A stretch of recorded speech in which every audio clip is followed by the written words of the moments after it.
Electronic print media, social મીડિયાના સૌ અમારા ગૌરવવંતા રાષ્ટ્રપ્રેમી અને જવાબદાર સમજદાર એવા સૌ મિત્રોનું સરદારધામ ટ્રસ્ટ વતી હું આપનો પ્રમુખ સેવક રણજીત સુત્રિયા સૌનું અભિવાદન. મિત્રો, મિશન 2026 અંતર્ગત સરદારધામ વનમાં આપણે બેઠા છીએ. આમાં 2000 દીકરા દીકરીઓ રહે છે, 2000 દીકરાઓ રહે છે, બાજુમાં 3000 દીકરીઓનું સરદારધામ 2 છે. એવી જ રીતે સરદારધામ 3 2000 દીકરા દીકરીઓ માટે 150 કરોડના ખર્ચે ડૉક્ટર દુષ્યંત રક્ષા શિક્ષણ સંકુલ તૈયાર થઈ ગયું છે. એનું લોકાર્પણ કરવા માટે ભારતના યશસ્વી પ્રધાનમંત્રી શ્રી નરેન્દ્રભાઈ મોદીજી એવં ગુજરાતના આપણા મુખ્યમંત્રી ભૂપેન્દ્રભાઈ પટેલ, નાયબ મુખ્યમંત્રી શ્રી હર્ષભાઈ સંઘવીજી એવં સૌ રાજકીય મહાનુભાવો, સામાજિક, ઔદ્યોગિક, વ્યાપારી મિત્રો, યુવા મિત્રો સૌ પધારી રહ્યા છે. દોસ્તો, સરદારધામ 3 લોકાર્પણની વિશેષતા અને સરદારધામની મિશન વિઝન અંગેની કામગીરી વિશે હું તમને વાત કરું પહેલાં મિત્રોની ઓળખાણ કરાવી છે કે સ્થાને આ લોકાર્પણ થઈ રહ્યું છે એમના વરદ હસ્તે. એની સાથે સાથે સમસ્ત પાટીદાર સમાજની ગુજરાતની મુખ્ય 8 સંસ્થાઓ, ખોડલધામ, ઉમિયાધામ, કડવા પાટીદાર સમાજની 3 સંસ્થાઓ, લેવા પાટીદાર સમાજની સંસ્થાઓ, આરોગ્ય અને શિક્ષણની કામ કરતી સમસ્ત પાટીદાર સમાજની 3 સંસ્થાઓ, 9 સંસ્થાઓ સાથે મળી અને સાહેબનું અભિવાદન કરે છે. એક લોકાર્પણ, પછી અભિવાદનની સાથે સરદાર વલ્લભભાઈ પટેલને 150 વર્ષ પૂર્ણ થયા જન્મ જયંતિ. એ અંતર્ગત સમસ્ત પાટીદાર સમાજ સરદારધામના માધ્યમથી સરદારધામ ટ્રસ્ટ નરેન્દ્રભાઈ મોદીનું સરદાર રત્ન એવોર્ડથી સરદાર નરેન્દ્રભાઈને નવાજે છે. સરદાર રત્ન એવોર્ડ એટલે લોકાર્પણ, અભિવાદન અને સરદાર રત્ન એવોર્ડથી સાહેબને નવાજીએ છીએ. સરદાર રત્ન એવોર્ડથી શા માટે નવાજીએ છીએ આપ સૌને જાણકારી આપીએ છીએ. નંબર 1, ટ્રિપલ તલાક, 370 કાશ્મીર, રામ મંદિર અયોધ્યામાં નિર્માણ કરવું, જેસીઓ યુનિટી દ્વારા સરદાર વલ્લભભાઈ પટેલને વિશ્વમાં ગૌરવ અપાવવું, સાથે સાથે new education policy, new defence policy, new foreign policy, make in India, આ બધા પ્રકારના જે કામો છે એ અમારી દૃષ્ટિએ અમને મહત્વના લાગ્યા. એટલે આ કાર્યક્રમની અંદર સરદાર રત્ન એવોર્ડથી સાહેબને નવાજીએ છીએ અને એનું અભિવાદન કરીએ છીએ. નિર્માણથી રાષ્ટ્ર નિર્માણ, તો એના માટે અમે સરદારધામમાં આજથી 9 વર્ષ પહેલાં સર્વ સમાજની એક સંકલન સમિતિ બનાવી અને દર 3 મહિને એની મિટિંગ અહીંયા થાય. એમાં લગભગ બધા સમાજ એ મિટિંગમાં આવે છે અને એના ફર્સ્ટ કૃતિ રૂપે સરદારધામ છે એક સંસ્થા, બીજી વિભાગ, ત્રીજો વિભાગ, ચોથો, પાંચમો, છઠ્ઠો જે પ્લાનિંગમાં ચાલી રહ્યું છે, એવી રીતે બીજા સમાજે પણ એમાંથી શીખીને લગભગ 3 સમાજે, આંજણા સમાજ હોય, રબારી સમાજ હોય, ચૌધરી સમાજ હોય, એ રીતે ઓલરેડી આ ટાઈપના ઇન્સ્ટિટ્યૂટ ચાલુ કરી દીધા. બીજા 3 સમાજ એનું પ્લાનિંગ કરી રહ્યા છે. એટલે સર્વ સમાજને સાથે રાખીને સમાજ નિર્માણથી રાષ્ટ્ર નિર્માણ કરવું. હવે આજનો યુવાધનને એક અમે સરદારધામના બધા જ ટીમ સરદારધામે એવું વિચાર્યું કે આપણે એમને ખાલી એક નોકરીનું પ્લેટફોર્મ તરીકે તૈયાર નથી કરવું. નાના મોટા MSME ઉદ્યોગો પણ ડેવલપ થાય.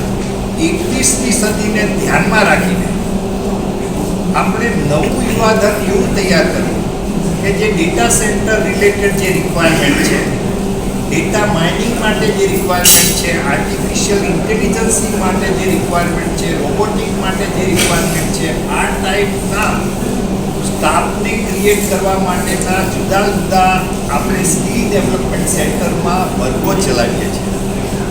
અને એ આજે જે એમાંથી જે સર્ટિફિકેશન કોર્સ કરે છે એને કૌશલ્ય યુનિવર્સિટી જે ગુજરાત ગવર્મેન્ટની છે એના કોર્સના માન્યતા પ્રમાણે એને સર્ટિફિકેશન મળે છે. અને એ લોકોની ડિમાન્ડ જે કહેવાય ને કે આ જે કહેવાય સ્કિલ ડેવલપમેન્ટથી નીકળેલો કોઈ પણ યુવક અથવા યુવતીને ખૂબ સારું પ્લેટફોર્મ મળે છે. થવા માટે જે ભવન વડોદરા ખાતે બન્યું છે, લોકાર્પણ થાય છે, એ ભવનના મુખ્ય સંકુલના દાતા ડૉક્ટર દુષ્યંતભાઈ પટેલ છે અને સરદારધામ મધ્ય ગુજરાતના પ્રમુખ પણ છે. એવી રીતે નટુભાઈ પટેલ મેઘમણી ગ્રુપ પબ્લિક લિમિટેડના ચેરમેન નટુભાઈ પટેલ સરદારધામના ભવનદાતા પણ છે અહીંયા અને સરદારધામમાં ઉપપ્રમુખ તરીકેની જવાબદારી નિભાવે છે. એવી રીતે આ બધા સ્થાપક ટ્રસ્ટી પણ છે અને દાતા પણ છે. એવી રીતે અમારા ગોંધનભાઈ ઝડફિયા સરદારધામના સ્થાપક ટ્રસ્ટી છે. એક સાથે સાથે સરદારધામ લોકાર્પણ આયોજન છે, આ લોકાર્પણ 3નું, એ લોકાર્પણ 3 આયોજનના સમગ્ર આયોજનના ઇન્ચાર્જ છે ગોંધનભાઈ ઝડફિયા, માજી ગૃહમંત્રી શ્રી. પરંતુ સરદારધામના સ્થાપક ટ્રસ્ટી હોવાના નાતે જિમ્મેદારી જોડે છે. આ કાર્યક્રમ લોકાર્પણની વિશેષતા 3 પ્રકારે છે કે અહીંયા આગળ અબાઉટ 1000 દીકરા અને 1000 દીકરીઓ માટેની રહેવાની વ્યવસ્થા કરવાની છે. એટલે રહેવા સિવાયની પણ અહીંયા આગળ ઘણી એક્ટિવિટી જેમ ગલજીભાઈ જે કહ્યું કે ભાઈ અહીંયા આગળ આ એક ઇમારત નથી, આ એક ઇન્સ્ટિટ્યૂટ છે. કલ્ચરલી ડેવલપ કરવા, એજ્યુકેશન માટે ડેવલપ કરવા, બિઝનેસ માટે ડેવલપ કરવા, એન્ટરપ્રિન્યોરશિપ ડેવલપ કરવી, એટલે આવી જાતના ઘણા બધા યુવા આપણા સમાજના દીકરા દીકરીઓને તૈયાર કરી અને સમાજને આપવાના, જેથી સમાજ નિર્માણથી દેશ નિર્માણનું જે અમારું સ્લોગન છે એ પરિપૂર્ણ થાય. અહીંયા આગળ અમારા ત્યાં સિવિલ સર્વિસ સેન્ટર એટલે સિવિલ સર્વિસ ટ્રેનિંગ સેન્ટર પણ છે. જ્યાં આગળ જીપીબીએસ, યુપીબીએસ તથા ઘણી સ્કિલ લેવલ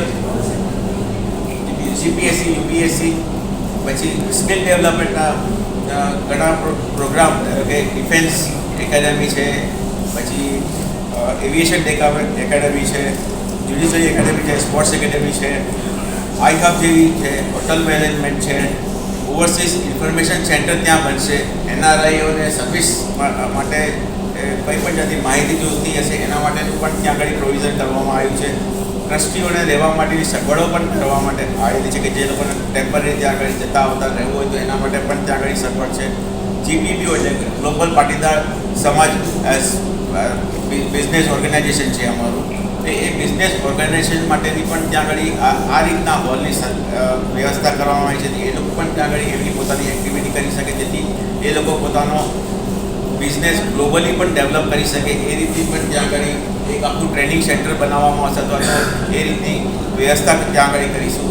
હવે જે રીતના અહીંયા આગળ સીઈડી ને ઈડીઆઈ જેવી ઇન્સ્ટિટ્યૂટ બને છે એવી પણ ત્યાં આગળ એ ટાઈપની ઇન્સ્ટિટ્યૂટને લગતી જે કંઈ એ ટ્રેનિંગ કરવાની હશે એવા ટ્રેનિંગ સેન્ટર ડેવલપ ત્યાં આગળ અમે ચાલુ કરવાના છે. સરદારધામ સંસ્થા સંકલ્પબદ્ધ છે. સાથે સાથે અને સર્વ સમાજનું પણ કામ કરીએ છીએ. અમારા ઉપપ્રમુખ શ્રી નટુભાઈ પણ માહિતી આપશે. એવા માર્ગદર્શન કેન્દ્રો પણ ત્યાં આગળ અમે ઊભા કરીશું અને સમાજને એ સર્વિસીસ અમે પ્રોવાઈડ કરીશું. એટલે આ રીતની વ્યવસ્થા ત્યાં આગળ કરેલી છે. વગેરે શરૂ થશે એવા આદરણીય ગલજીભાઈ, એવા જ આપણા સરદારધામના વાઇસ પ્રેસિડેન્ટ અને મેઘમણી ગ્રુપના ચેરમેન અને નટુભાઈ, એવા જ આપણું મધ્ય ગુજરાતનું જે ફેઝ 3 છે એના મુખ્ય દાતા દુષ્યંતભાઈ પટેલ અને દક્ષાબેન બંને સાથે મળીને એમના મુખ્ય દાતા તરીકે મધ્ય ગુજરાતમાં જે કર્યું છે. સૌથી સારી વાત તો એ છે કે દેશના યશસ્વી પ્રધાનમંત્રી આદરણીય મોદીજી કોઈ એક આવા કાર્યક્રમ માટે યુવાનોની જેને કહેવાય કે આવતીકાલનું જે સ્વપ્ન છે અથવા જેનો પાયો નાખી રહ્યા છે એવા વખતે મોદી સાહેબ આવે છે.